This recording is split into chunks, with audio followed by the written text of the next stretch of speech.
नमस्कार दोस्तों, मेरे चैनल में और आज इस वीडियो में हम लोग बात करने वाले बर्ड फ्लू इन इंडिया कि जैसा आप सभी को पता है कि बर्ड फ्लू लगभग इंडिया में फैल चुका है। काफ़ी राज्यों में इसके होने की खबर मिली है। तो इस वीडियो में हम लोग बात करने वाले हैं कि बर्ड फ्लू क्यों होता है, कैसे होता है, इसका क्या हिस्ट्री और इसका प्रभाव या इसका इम्पैक्ट लोगों पे क्या पड़ने वाला है।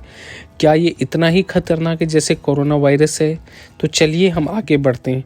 हिमाचल प्रदेश, राजस्थान, मध्य प्रदेश, केरला, हरियाणा कुछ ही ऐसे राज्य हैं जहां पे बर्ड फ्लू होने की पुष्टि लगभग हो चुकी है।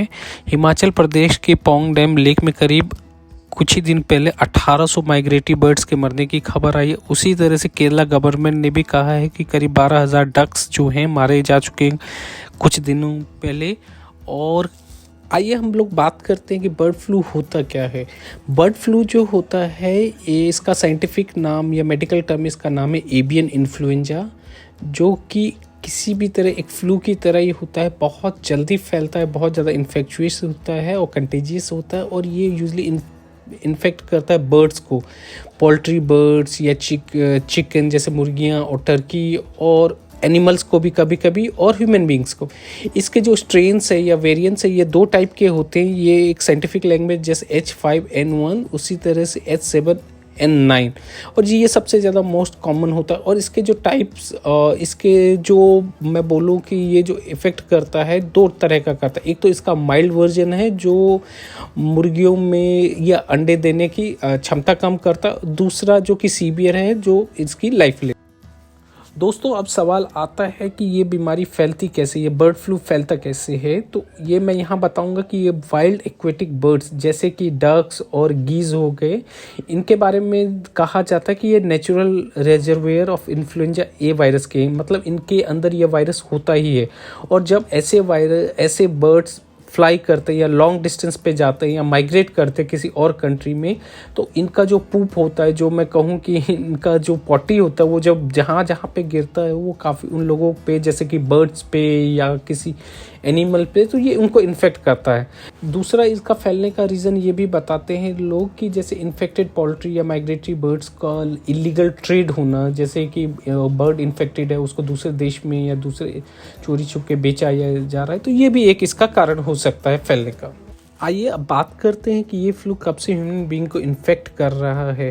तो ये जो है ये कोई नया फ्लू नहीं है, ये सालों साल जो बर्ड्स को इम्पेक्ट कर रहा है। और इसका जो इलाज है एक ही है कि जो भी इन्फेक्टेड बर्ड्स है उसको कलिंग करें, मतलब कि अलग करें। उस सबसे पहले जो ह्यूमन बीइंग और इसका जो इन्फेक्शन का खबर आया था 1997 में आया था हांगकांग के बर्ड मार्केट में, जहाँ पे कहा जा रहा है कि H5N1 स्ट्रेन वायरस था और उससे करीब 18 लोग इन्फेक्टेड हुए थे, जिसमें कि 18 में से 6 लोग मर गए। तो तब से ये डर बना हुआ है क्या ये ह्यूमन बीइंग के लिए भी खतरा है, खास करके जब ये कोरोना वायरस पहले से ही पूरे वर्ल्ड को दुखी कर रखा है। तो टाइम टू टाइम कहा जाए ये बार बार आउटब्रेक होता है जगह जगह, दूसरी कंट्रीज़ में, साउथ ईस्ट एशिया में काफ़ी बार आया है। दोस्तों अब सवाल ये आता है कि क्या इस वायरस से हम लोगों को डरने की ज़रूरत है, क्या ये फैल सकता है? तो जी हाँ, थोड़ा सा तो आपको डरना ही पड़ेगा, क्योंकि ये जो वायरस है H5N1 ये काफ़ी सीवियर बोला जाता है और ये बहुत ही जल्दी म्यूटेट कर लेता है और इसकी वजह से ये ह्यूमन टू ह्यूमन ट्रांसफ़र हो सकता है। तो इसका मतलब क्या ये virus human to human easily transfer हो जाएगा? जी नहीं। अगर हम WHO की बात माने तो ये वायरस इतनी जल्दी ह्यूमन टू ह्यूमन ट्रांसफ़र नहीं होता है। ये खाली उन्हीं लोगों को इम्पैक्ट करता है जो कि क्लोज प्रॉक्सिमिटी में रहते हैं इन्फेक्टेड बर्ड्स के, जैसे कि जो लोग वहाँ पे काम करते हैं पोल्ट्री फार्म्स में, या जहाँ पे बर्ड बीमार है या मर गया उसको टच वच करते हैं, तो सिर्फ उससे होने के चांसेस हैं। और सबसे बड़ा सवाल, क्या ये बर्ड खाने से हमें हो सकता है क्या? जी नहीं, बिल्कुल नहीं। इसको WHO ने सिरे से नकार दिया है, क्योंकि कहा जाता है कि ये जो वायरस होता है बहुत सेंसिटिव होता है और ये कुकिंग टेम्परेचर पे मर जाता है। अगर खाना अच्छे से कुक्ड हो, अगर चिकन आपका अच्छे से कुक्ड हो, तो ये बिल्कुल नहीं आपको हार्मफुल होगा।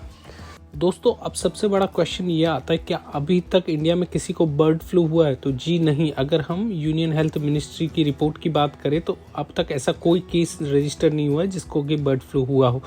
हालांकि अगर 2006 में जो सबसे बड़ा आउटब्रेक हुआ था जिसमें H5N1 बर्ड फ्लू हुआ था, वो करीब 15 स्टेट्स में रिपोर्ट किया गया था, बट उस टाइम भी किसी को इसको होने का रिपोर्ट नहीं सामने आई थी। अब सवाल आता है दोस्तों कि ये इसके सिम्टम्स या इसके लक्षण क्या होते हैं? तो इसके लक्षण भी किसी भी तरह एक आम फ्लू की तरह होते हैं। जो अर्ली सिम्टम्स अगर बोले तो इसको बुखार, कफ या गले में खराश और कभी कभी पेट दर्द और डायरिया भी होता है। उसके अलावा जो सबसे बड़ी प्रॉब्लम ये क्रिएट कर सकता है आपको ये बर्ड फ्लू, वो है रेस्पिरेटरी इलनेस, मतलब कि आपकी सांस में प्रॉब्लम क्रिएट कर सकता है, या निमोनिया टाइप बीमारी या एक्यूट रेस्पिरेटरी डिस्ट्रेस सिंड्रोम, जो कि अभी कोविड भी वही कर रहा है।